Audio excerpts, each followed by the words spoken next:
Olá pessoal, tudo bem? Eu quero me dirigir esse vídeo, conteúdo de filosofia, a turma do segundo ano. E nós estamos aqui nesse processo de entender um pouco sobre a filosofia moderna. Eu achei interessante esse esboço aqui, nesse mapa mental, sobre a linha do tempo da cobertura do chamado filosofia moderna, que vai desde o início do século XVI até o final do século XVIII. Então, em cada momento aqui, nós temos uma ação histórica e uma contribuição de um pensador. E é interessante para a gente começar a entender aí esse período e as principais contribuições desses pensadores para a história da filosofia.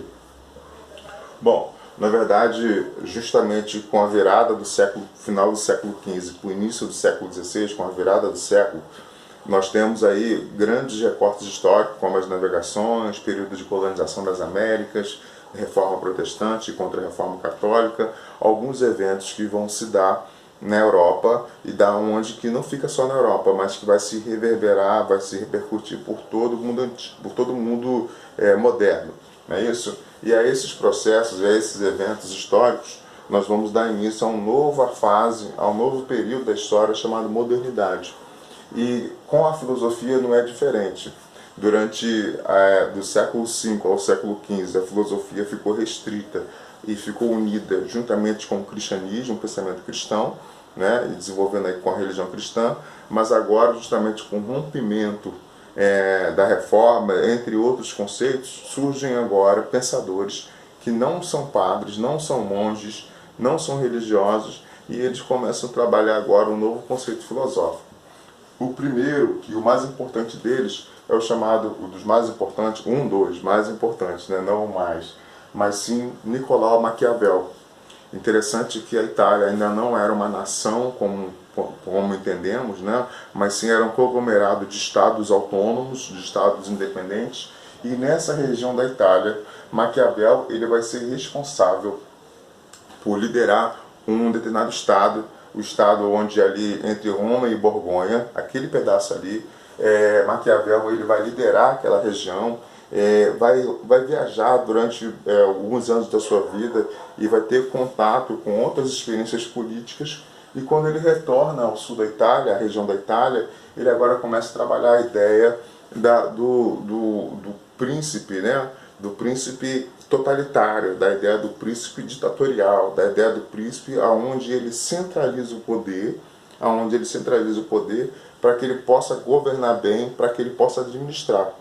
Quando ele coloca essa autoridade em cima do príncipe, quando ele coloca essa autoridade em cima desse político, centraliza esse poder, na verdade ele está elaborando um novo sistema, que é o fortalecimento da pessoa e do Estado.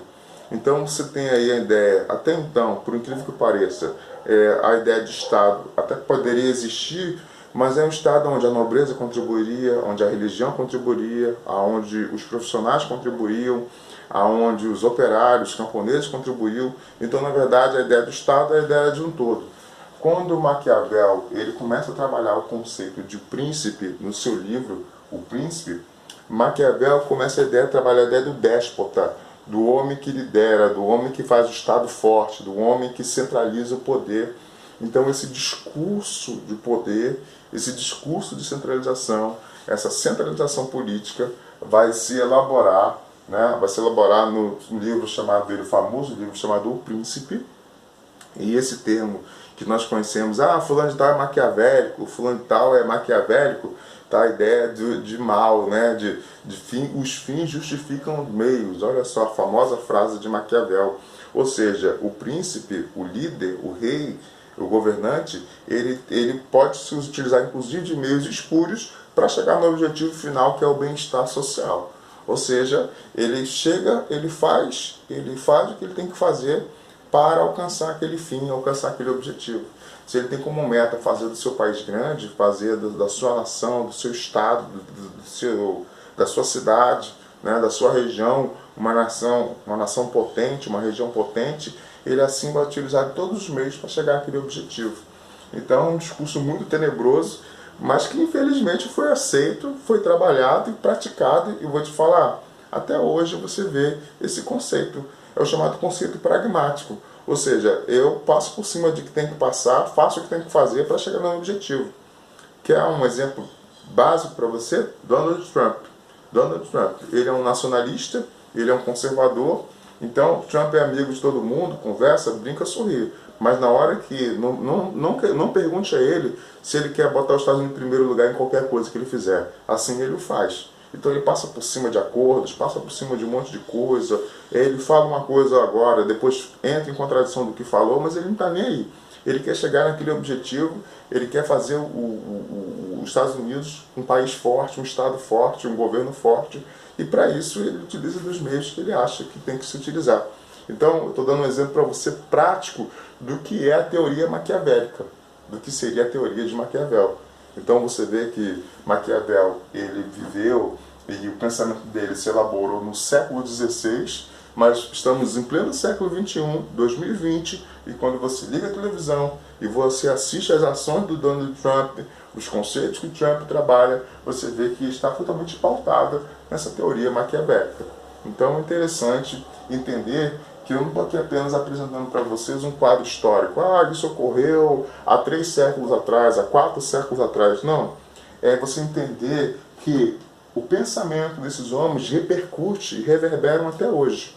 Então, quando você entende a origem desse pensamento aqui, ah, foi o Descartes que falou, foi o Hobbes que falou, foi o fulano que falou, aí você entendia, rapaz, a Rússia pratica isso. E lá nos Estados Unidos é assim. Aqui no Brasil é assim também, na Inglaterra é dessa forma. Lá na China tem essa maneira de pensar por causa disso.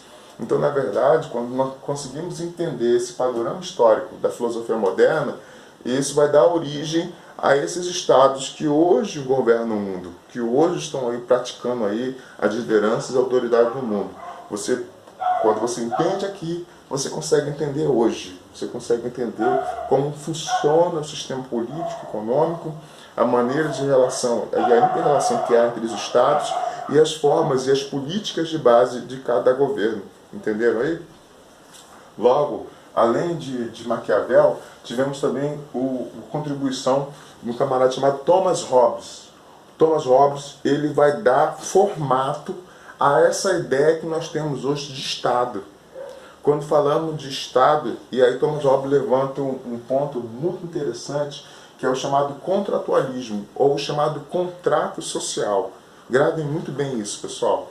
O contrato social, segundo Hobbes, não é um acordo literal, não é um papel que eu assinei e que você assinou para o presidente, para os governantes, mas é um acordo inconsciente, é um acordo social, é um acordo velado que há entre a população, entre a sociedade e o Estado. O Estado promete que vai cuidar da sociedade, a sociedade, por sua vez, acredita no que o Estado está falando e delega ao Estado o quê? A autoridade. Delega ao Estado poder. Então, tudo que o Supremo faz, tudo que o Executivo faz, tudo que o Parlamento faz, faz porque o povo, porque a sociedade dá esse poder e dá essa autoridade para que o Estado faça.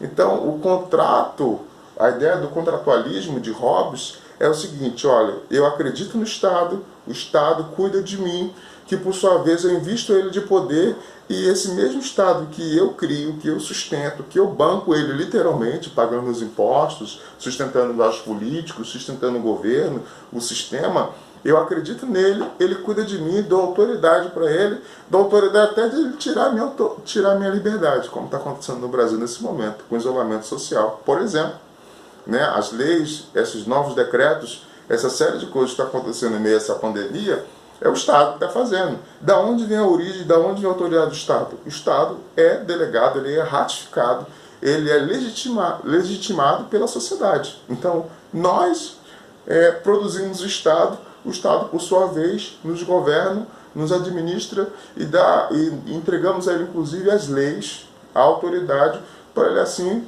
julgar e executar com a gente aquilo que eles entendem, que nós entendemos que é a lei, que é o correto. Portanto, é a ideia do contrato social, é a ideia do contratualismo.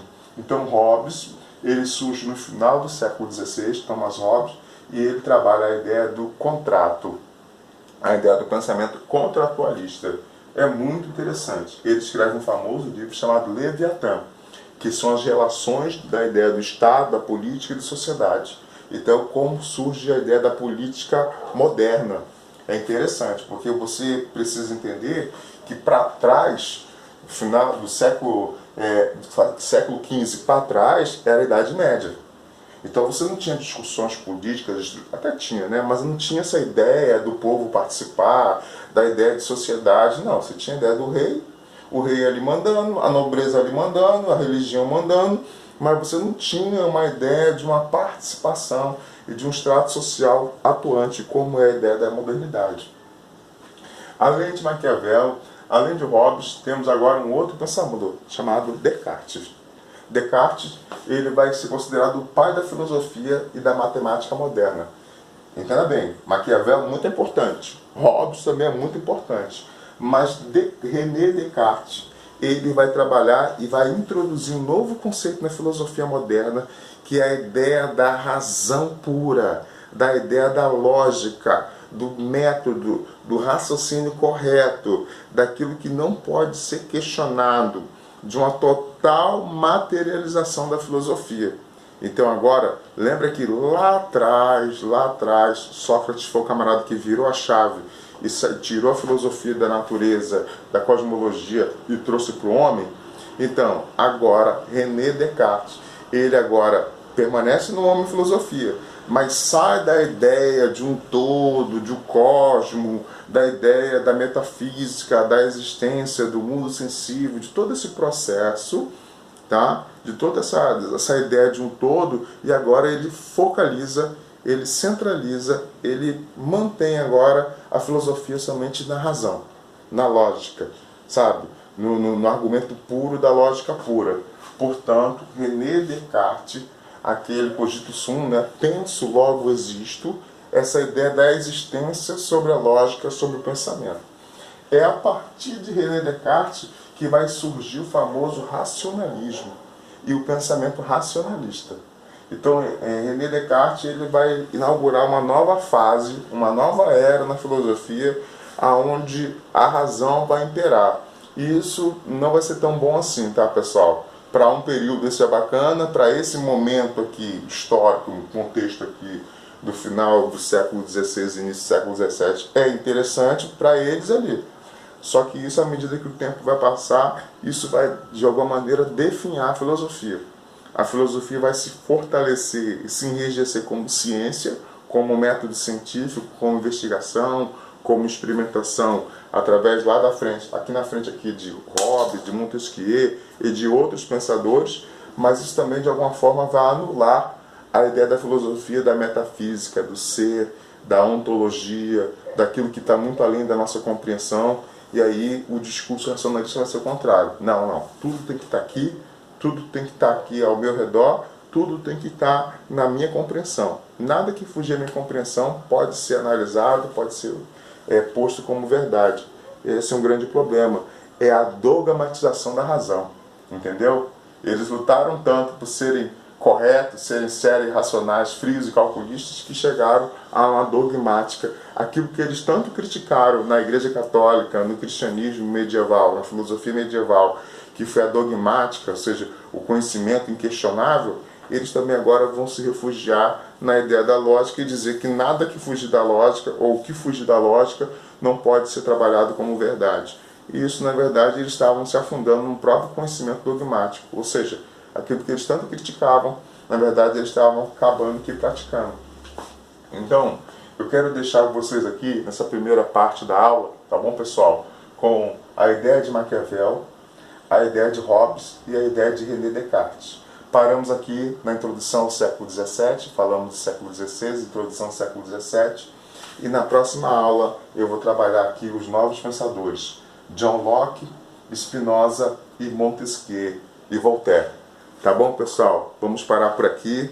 Em seguida, aí, logo após o vídeo, eu vou deixar uma lista de exercícios e vamos trabalhar esse conceito de filosofia essa semana. Semana que vem, dando continuidade aos outros pensadores. Pessoal, fiquem com Deus. Foi um prazer falar com vocês. Tudo de bom. Boa semana. Até mais.